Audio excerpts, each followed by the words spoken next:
আপনারা জানেন 2024 সালের জুলাই গণ অভ্যুত্থানের মধ্য দিয়ে বাংলাদেশ একটা পরিবর্তনের স্বপ্ন দেখেছে। বাংলাদেশের মুক্তিকামী জনগণ প্রতিজ্ঞা নিয়েছিল বাংলাদেশে নতুন করে কোনো স্বৈরতন্ত্র এই দেশে ফেরত আসতে দেওয়া হবে না। সেই প্রতিজ্ঞা থেকেই বাংলাদেশের সংস্কারের কার্যক্রম শুরু হয়।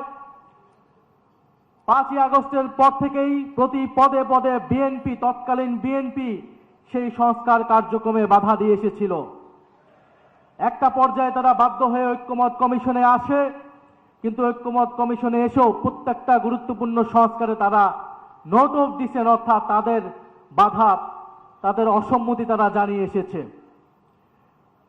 সবশেষে তারা গণভোটের জনগণের চাপে, সেই সময়ে রাজনৈতিক বাস্তবতার চাপে তারা গণভোটে রাজি হলেও আমরা দেখতে পেলাম যে নির্বাচনের পর তারা গণভোটকে অস্বীকার করা শুরু করেছে।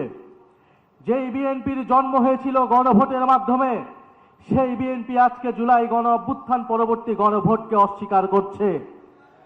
পারতপক্ষে বিএনপি তার অস্তিত্বকেই অস্বীকার করতে শুরু করে দিয়েছে। আমরা খুব স্পষ্টভাবে বলতে চাই, বাংলাদেশের প্রত্যেকটি প্রতিষ্ঠানকে নতুন করে যে বিএনপি দলীয়করণ করছে, এটা আওয়ামী লীগের পথেই বিএনপি বাংলাদেশকে এগিয়ে নিয়ে যাচ্ছে। বিএনপি যদি আওয়ামী লীগের পথে, পুরনো স্বৈরাচারের পথে এই দেশকে এগিয়ে নিয়ে যেতে চায়, তাহলে বাংলাদেশের জনগণ আবারও রুখে দাঁড়াবে, বাংলাদেশের তরুণ সমাজ আবারও রুখে দাঁড়াবে, বাংলাদেশের জুলাই গণ অভ্যুত্থানে অংশগ্রহণকারী প্রত্যেকটি ছাত্র জনতা আবারও রাজপথে দাঁড়াতে বাধ্য হবে। বিএনপি কৃষক কার্ড, ফ্যামিলি কার্ড দিয়ে জনগণের মন ভুলানোর চেষ্টা করছে। কৃষক কার্ড, ফ্যামিলি কার্ড দিতে দিতেই বিএনপির তেল ফুরিয়ে গিয়েছে, জ্বালানি ফুরিয়ে গিয়েছে, অথচ মন্ত্রীরা সংসদে বলছে কোনো জ্বালানি সংকট নাই।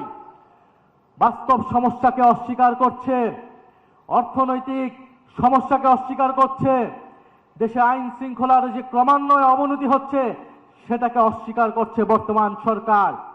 আমরা সর্বাত্মকভাবে এই সরকারকে সহযোগিতা করতে প্রস্তুত ছিলাম দেশের স্বার্থে, জনগণের স্বার্থে, কিন্তু বিএনপি সরকার সেই সকল সহযোগিতা নেওয়ার সকল দরজা বন্ধ করে দিচ্ছে। আমার জানা নেই, যারা এখানে অভিজ্ঞ আছেন, মুরব্বী আছেন, তারা বলতে পারবেন বাংলাদেশের ইতিহাসে এত কম সময়ে, মাত্র 2 মাসে কোন সরকার এতটা অজনপ্রিয় হয়েছিল কিনা। বিএনপি সেটা বাস্তবে প্রমাণ করে দিয়েছে। এই সরকার 2 মাসে যতটা অজনপ্রিয় হয়েছে, আমরা জানি না আগামী 6 মাসে তার পরিণতি কি হবে, তার অবস্থান কি হবে। আমরা দেশে কোনো অস্থিতিশীলতা চাই না।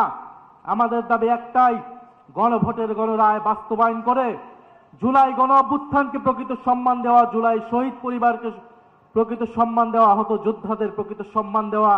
আমরা সেটার জন্য রাজপথে আছি, সংসদে আছি। ইনশাআল্লাহ আমরা ঐক্যবদ্ধভাবে আমাদের সে দাবি আদায় করে ছাড়বো ইনশাআল্লাহ। আসসালামু আলাইকুম। Lily ultra soft serum gel, যা গভীর থেকে স্কিনে দেয় 3 গুণ সিরাম হাইড্রেশন। সিরাম জেল হাইড্রেশনে ব্রাইট থাকো সব সিজনে।